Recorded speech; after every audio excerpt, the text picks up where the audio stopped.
Ayo. All right, I'm gonna be honest, okay? You guys are gonna have to be so silent because I'm introducing one of my best friends.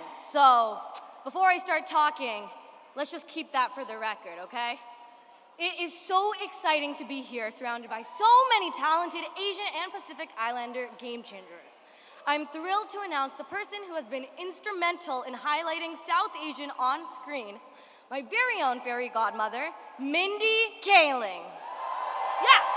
Let's go, come on. Yeah, I like that. Okay, I gotta admit, I'm gonna be honest, I usually make up speeches on the spot, and like in school, I would always just wing it, so I can't actually remember the last time I wrote something down, but if I'm gonna prepare and write something in advance, it's for you, Mindy, so buckle up. And it's not just because you're my boss, so it's okay. Please don't hate me after this. Let's go on an epic journey through your legendary career thus far because I love hyping you up almost as much as I love Office references, which brings me to March 29th, 2005, Season 1, Episode 2, Diversity Day. The world got to see the great Kelly Kapoor slap Michael Scott for speaking in a stereotypical Indian accent in the hit comedy series, The Office. I mean, come on, love at first slap is a thing, right? Kelly Kapoor, being South Asian, who wasn't meek or shy, was a huge step to show the world that our experiences aren't one-dimensional. Now, don't get me wrong, Kelly is great and the world adored her, but I think Mindy was adored more.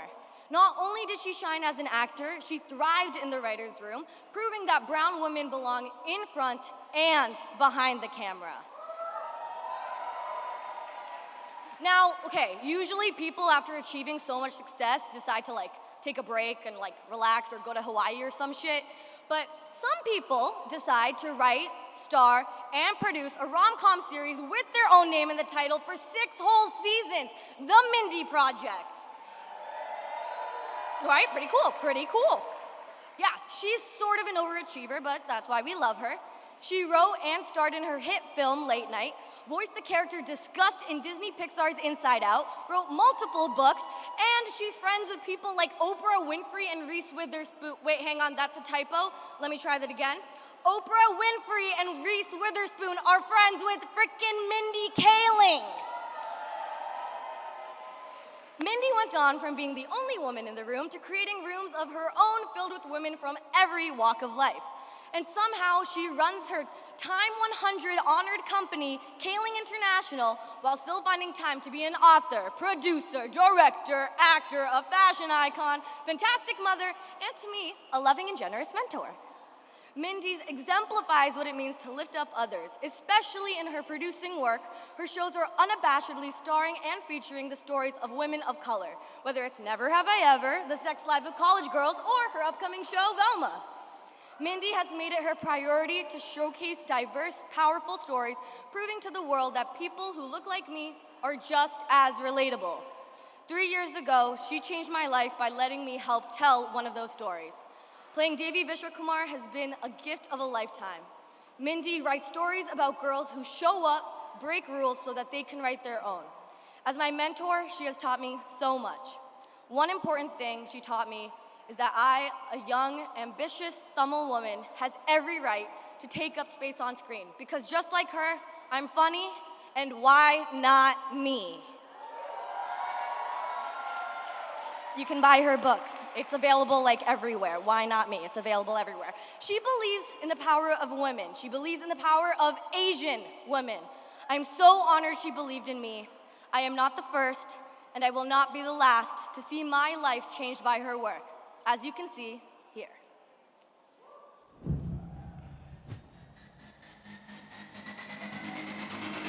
Write my stories now, paint the cover now. My feet are running, but my soul is planted on the ground. Break the labels down, make them hear my sound. It was amazing when I got to the point when I had enough power to create my own things to be able to say, well, not only is Maitreyi going to be the lead, but her 2 friends will also be women of color. It's exciting, and none of them are the sidekick. Pretty epic. Thank you, Mindy. With my whole heart, it is an honor to present to you this award. You truly are a legend.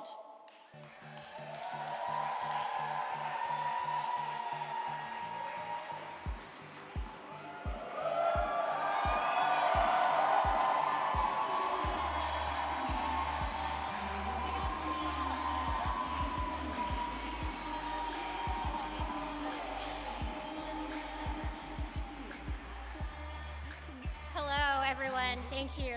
Thank you so much, Maitreyi. I love this young woman so much. She answered an open casting call and she became the leading lady of my dreams. So she's brilliant and beautiful, and I learn from her every day.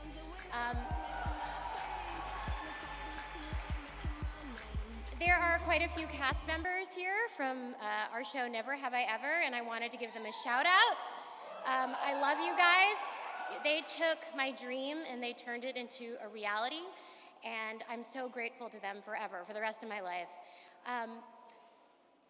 Also present is my very talented friend, the designer Prabal Gurung, and who invited me to the Met Gala and has been a pioneer in fashion. He's as chic as he is generous. So I just wanted to say hi to Prabal. He's opened the doors for so many people. It is such an honor to be here at the Gold House's inaugural gala receiving the A100 Legend Award.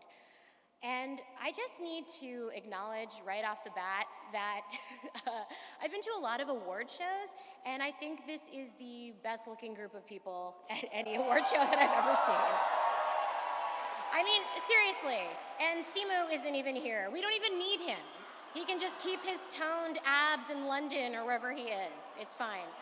I'm also honored to accept this award alongside two of my fellow action stars, The Rock and, of course, Michelle Yeoh. Much like them, I am a highly skilled actor who does my own stunts, and though mine are like less hand-to-hand combat and scaling buildings, mine are more like falling down a flight of stairs in high heels holding a birthday cake, but you know, we're pretty much the same. As you probably know by now, I like to write about complex women.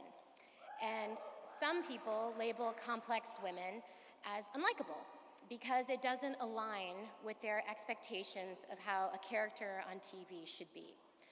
Audiences have gotten so used to tired Asian stereotypes that it can be sort of disorienting for people to be presented with a young Indian female protagonist who is funny, unapologetic, ambitious, and yes, sometimes angry. It is also really rewarding that so much of my work features South Asian women getting to be sexual on their own terms versus being an exotic beauty who like explodes from a genie lamp. You know, we have women spanning from their teen years to Indian grandmothers who are exploring desire and being desired. I want our shows to bring comfort and hopefully normalcy to teens and their moms who don't have an outlet to talk about sex without feeling like perverted monsters. Representing underseen communities on TV is a privilege, but as many of you know, there is immense pressure that goes along with that, which is why it's so encouraging to be in the presence of so many talented and creative people this evening. It's been thrilling that my shows have had the reception they've had, but I know that there are people within our own community who are sometimes disappointed that they don't see themselves in my work, and I commiserate with them because I know firsthand the same feeling of exclusion. But the only way that that changes is by continuing to create more and more so that the onus of representation doesn't fall on one show. Our experience is not a monolith. There's been so long been barriers in Hollywood for entry to keep out people of color.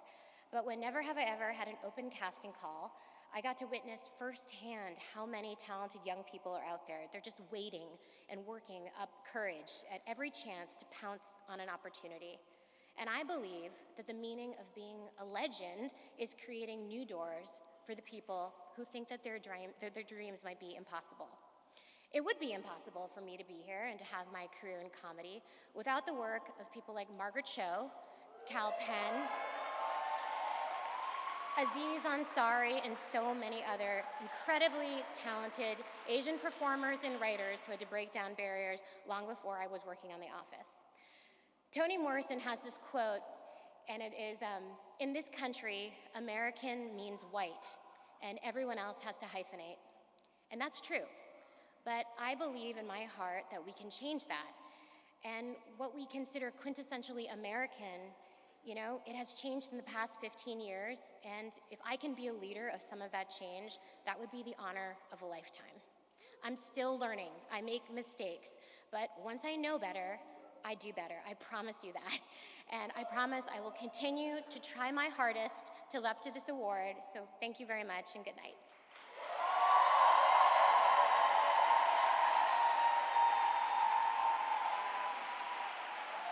Mindy Kaling, everyone.